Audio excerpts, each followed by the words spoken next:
ठाकुर जी एक दिन खेल रहे सब सखान के संग, और खेलते खेलते इतने में श्रीदामा भागन लगो। ठाकुर जी बोले, ए श्रीदामा कहां को जा रहे है? श्रीदामा बोलो, लाला ससुराल जा रहा हूं अपनी। ठाकुर जी बोले, नंदगाम सुनो, बरसानो सुनो, वृंदावन सुनो, गोकुल सुनो, जे ससुराल कौन सा गांव है भैया? श्रीदामा हंस के बोलो, लाला ससुराल गांव को नाम ना है। तो बोले, फिर कहा है ससुराल? बोले, जब ब्याह है जाए ना तो अपनो घर तो पीहर है और पत्नी को घर जो है का वो ससुराल है। ठाकुर जी बोले, जे पत्नी कौन होवे? बोले, लाला जैसे नंद बाबा की तेरी मैया यशोदा पत्नी है, ऐसे ही मेरा ब्याह है रो, मैं पत्नी लेवे जा रहा हूं, तो पत्नी के घर को ससुराल के में। ठाकुर जी गए श्रीदामा के पास, ओए श्रीदामा मेरो ससुराल कौन सा है? मेरे ससुराल को नाम बता। श्रीदाम बोलो, मुंह का पता तेरा ससुराल कौन सा? तेरी बहू जहां की होगी वो तेरा ससुराल। बोले, मेरी बहू कहां है? श्रीदामा बोलो, लाला मुंह मत पूछे, मैया तो जाके पूछ। ठाकुर जी तो आज पहुंच गए सुबेरे ते ही, और यशोदा मैया से जाकर के रोने लगे। मैया बोली, काय गुरो रा लाला? बोले, मैया तेने मुझसे इतनी बड़ी बात छिपाई। मैया बोली, कहा छुपा दियो मैंने? बोले, तेने मेरी ससुराल को नाम ना बतायो आज तक। मैं 3.5 बरस को बूढ़ा है अभी तक मो मेरी ससुराल ना पतो, और वो श्रीदामा अपनी ससुराल गए बहू लेवे। यशोदा मैया बोली, लाला तेरी संगत सुधारनी पड़ेगी, सबरे सखा तो दिन ब दिन बिगाड़ते जा रहे हैं। लाला तूने एक बड़ो है जा, तेरी ससुराल है जाएगी। ठाकुर जी बोले, बड़े कैसे हूं मैं? बोले, जब खुद दूध पीन लगेगो, खुद नहान लगेगो, खुद तैयार है जाएगो, घर के सब काम अन्य करने लगेगो, तू बड़ा हो जाएगो, तेरो ब्याह करा दूंगी। महाराज वही दिना ठाकुर जी गए, अपने सबरे पुराने लत्ता कपड़ा लेकर के आए, धोने लगे उन्हें, अपने आप दूध पीने लगे, अपने आप भोजन करने लगे, अपने आप ही ऊट पटांग श्रृंगार करने लगे। शाम को बोले, मैया मैं बड़ो है गो, अब ब्याह करा दे मेरो। मैया बोली, वाह दिन में ही बड़ो है गो तू। मैया तो बोले, मैया देख तू बात ने मत बदले, बार बार मोते कह तू ऐसा कर तो ब्याह कराऊंगी, बड़ो है जा तो ब्याह कराऊंगी। अब सब काम मैंने कर दिए, घर के सब काम काज करने लगो मैं, देख अपना श्रृंगार खुद करके आऊं, देख कैसा लग रहा हूं मैं। मैया बोली, ओठ वारी चीज आंखन में लगा के आयो, आंख वारी ओठन में लगा के आयो, यो करो बड़ो है गो मैं।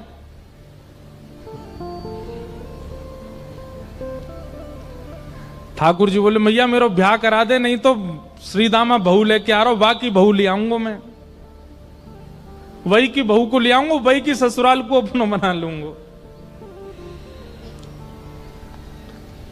तभी एक सखा दौड़ो दौड़ो आयो, बोले, ए लाला देख श्रीदामा बहू लेके आ गो। बहू को नाम सुनते ही ठाकुर जी तो मचल गए, लेके चल मुंह को जल्दी। मैया रोकने लगी, बोले, लाला ने सुधर के तो जा, कैसो बन के जा रहा है? ठाकुर जी तो दौड़े दौड़े गए, बोले, कहां ते आ रहे हो? बोले, वहां ते आ रही है, पालकी में बैठ के बाकी बहू आ रही है। ठाकुर जी पहुंच गए, बीच रास्ता में रोक ले, सबको कथा पता है। माधवी की मां ने पहले ही मना करके भेजा था कि बोले, तेरे सखा, तेरे पति जो श्रीदामा, उनके जो सखा कृष्ण है, उनको मुख मत दिखाइयो। ठाकुर जी पालकी में घुस गए, हाथ पांव जोड़ के कहने लगे, भाभी जी एक बार ने अपना मुख दिखाए दो, लेकिन माधवी ने नहीं दिखाया। अब देखो, भक्त नहीं चाह रहा है कि ठाकुर जी को मैं मुख दिखाऊं, पर ठाकुर जी तो देख रहे हैं ना। आप कितनों भी उनको देख लो, लेकिन आपके चित्त में भक्ति को संचार तभी होगी जब उनकी कटाक्ष आप पे पड़ेंगे। तो एक बात तो सिद्ध है कि यहां बैठे जितने भी हैं, एक बार भी यदि नाम के प्रति प्रेम आपके चित्त में बढ़ रहा है तो ठाकुर जी ने कभी तो देखे, भूल के ही सही देखे तो हैं हम, तभी हमारे चित्त में भाव उत्पन्न। ठाकुर जी कह रहे हैं देख ले, बड़े बड़े जोगी, बड़े बड़े तपस्वी, बड़े बड़े ध्यानी हमारे मुख को देखवे के काजे तड़पे, और हम तेरे सामने बैठे हैं, तू हमें मोहना दिखा रही अपनो। माधवी ने मुख नहीं दिखाया। ठाकुर जी बोले ठीक है, तड़पेगी मुख को देखवे के काजे। माधवी बोली मोए ना तड़पनो, मेरे पास मेरो खसम है, वही देख लूंगी, तो मैं काहे को देखूं। ठाकुर जी बोले वचन दे के जा रहा हूं, तड़पेगी। जैसे छोटे से बालक कभी कभी बड़ी बड़ी बात करते हैं तो बड़े लोग उसको मजाक में लेते हैं, ऐसी माधवी ने भी मजाक में लिया, देखा ही नहीं ठाकुर जी को। लेकिन ब्रज वृंदावन में तो और कोई काम ही नहीं। या दो हने बहनने मथनो पलेपो प्रेंखे खनार भरुदितो क्षणमार जनादो। श्री शुकाचार्य जी वर्णन करते हैं वृंदावन में कैसी स्थिति है। गोपियां दोहन करती हैं तो घर घर घर जो दही की मथनी की आवाज आती है ना, उसी में ही कीर्तन करने लग जाती हैं। कृष्ण ऐसे, कृष्ण के नेत्र ऐसे, कृष्ण की नासिका ऐसी, कृष्ण के कान ऐसे, कृष्ण को मोर पिछ ऐसा, कृष्ण की पीतांबरी ऐसी, कृष्ण की भुजा ऐसी, कृष्ण के चरण ऐसे। कोई गोपी अपने घर में चौका लगा रही है और चौका में पौंछा की जो छर्र छर्र आवाज आवे, वही छर्र छर्र ध्वनि में ही कीर्तन करने लग जाए, कृष्ण ऐसे, कृष्ण ऐसे। हसितम मधुरम चलितम मधुरम वमितम मधुरम मधुराधिपते अखिलम मधुरम। इन सबकी बातें सुनकर के मीराबाई, माधवी को ऐसा लगता है कि इन सब से तो मैं श्रेष्ठ हूं, कम से कम अपने पति की हूं, इन सब की तरह तो नहीं। पूरे दिन उस कृष्ण की प्रशंसा करती रहती हैं। सब गोपियां माधवी से कहती हैं अभी तक तेरे सामने आयो ना है और तेने अभी तक देखो ना है। अरे या प्रेम को काम भावना ते मत देखियो, 3.5 वर्ष को 4 वर्ष को है, लेकिन वाक्य प्रति एक अलग ही प्रेम प्रकट है जाए। माधवी सबको ज्ञान देती है, बोले चाहे 3 वर्ष को 4 वर्ष को है तो अन्य पुरुष, क्यों उसकी बातें करती हो, क्यों उसकी ओर देखती हो।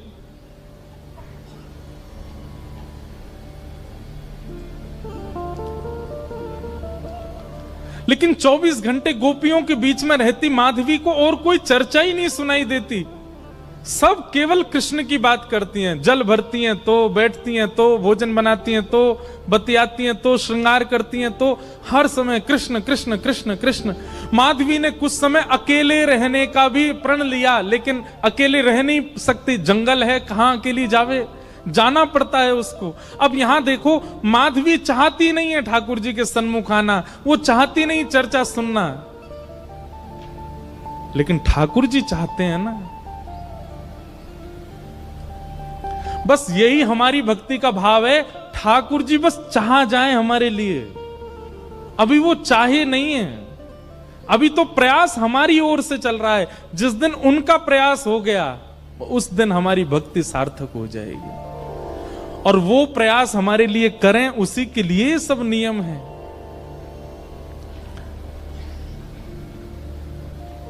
अब तो माधवी 24 घंटा ठाकुर जी का नाम सुनती है। एक दिन रात में सोई तो अब कानों में कृष्ण कृष्ण कृष्ण कृष्ण गूंज रहा है, तो कान बंद करती, पता नहीं पूरे दिन इतना नाम सुनती हूं कि अब तो कानों में भी यही गूंजता है।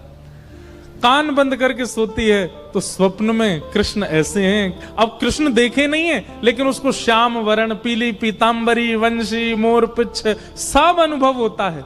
उठ के बैठ जाती है, नेत्रों को मीटती है, क्या करूं मैं, नहीं चाहती है स्वप्न मुझे आवे। श्याम दृगन की चोट बुरी रे, श्याम दृगन की चोट। ठाकुर जी देख लेंगे तो ऐसे है जाओ। अब धीरे धीरे माधवी की स्थिति ऐसी होने लगी कि अब वो ना चाह करके भी कृष्णमयी ही हो गई है। रात्रि में सोती, अचानक उठ बैठती है, ऐसा लगता है मानो जैसे उसका हाथ पकड़ लिया हो। रात्रि में सोती, अचानक से मोगरा की सुगंधी आने लगती है, गुलाब की सुगंधी आने लगती है, उठ के बैठ के डर जाती है, कौन आ गया।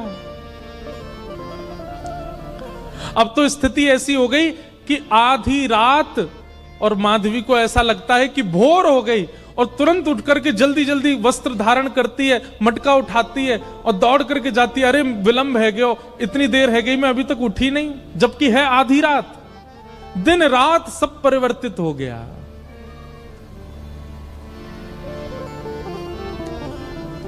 पहुंच गई यमुना तट, और यमुना तट जाकर के देखा एक भी गोपी नहीं है। तो माधवी को लगा कि मैं विलंब से आई हूं, सब शायद जल भर के चली गई हैं।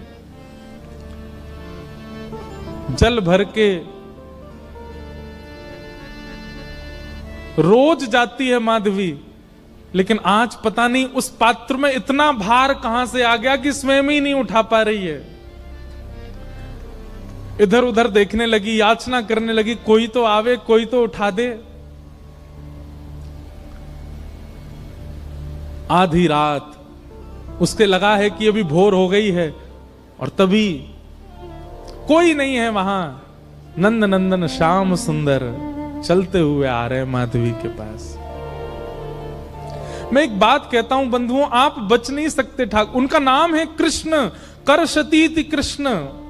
आप नेत्र बंद कर लोगे तो वो ऐसी बात बोल जाएंगे कान में कि कान से उनके हो जाओगे। कान बंद कर लोगे, नेत्र बंद कर लोगे तो ऐसी सुगंधी आ जाएगी कि सुगंधी से उनके हो जाओगे। नाक, आंख, कान सब बंद कर लोगे तो आपके अधर पर एक ऐसा रस टपका देंगे कि उससे उनके हो जाओगे। मुख भी बंद कर लोगे तो केवल एक उंगली से आपका स्पर्श करके चले जाएंगे, स्पर्श से उनके हो जाओगे। कहां तक बचोगे?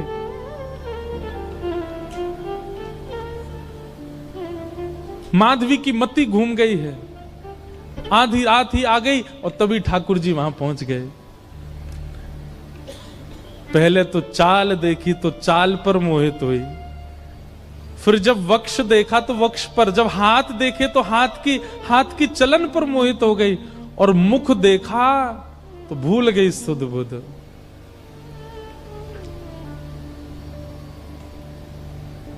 ठाकुर जी आए और आकर के मंद मुस्काए के बोले, हेरी गोपी उचाए ना पा रही, चल ले मैंने एक हाथ लगाए दूं, उचाले याकू। और एक तरफ से माधवी ने मटकी पकड़ी और दूसरी तरफ से ठाकुर जी आकर के नन्हे से गोपाल जी ने जैसे ही हाथ लगाया मटकी उठने लगी।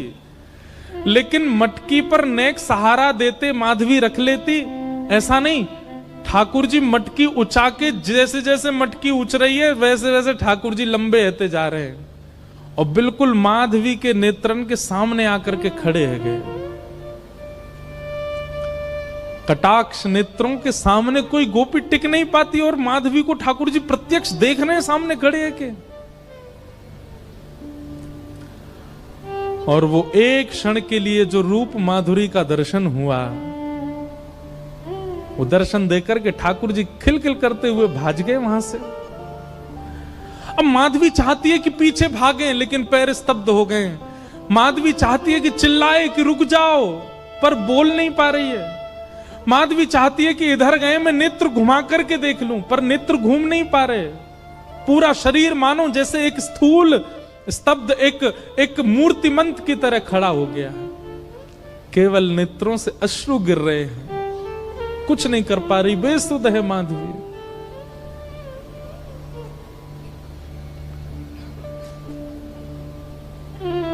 वहीं खड़ी रही तब तक जब तक भोर में गोपियां जल भरने नहीं आ गईं।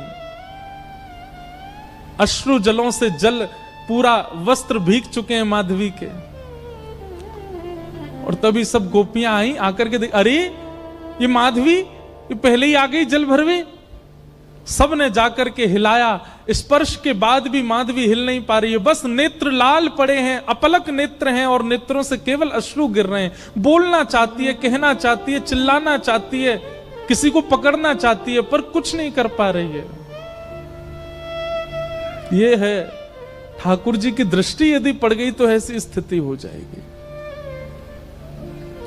तभी गोपी गई और यमुना जल लेकर के जैसे ही माधवी के मुख पे छिड़को, माधवी तुरंत सचल जैसी हो गई और धड़ाम से मूर्छित होकर गिरी। गोपियां सब उसके चरण मसलने लगी, हाथ पकड़ने लगी, सिर सहलाने लगी। और जैसे ही होश में आई, होश में आती बस रो रही है और पूछ रही है वो कहां है, मोहिनी मूरत सांवली सूरत, वो कहां है? श्याम दृगन की चोट बुरी रे, श्याम दृगन की चोट बुरी है, श्याम दृगन की चोट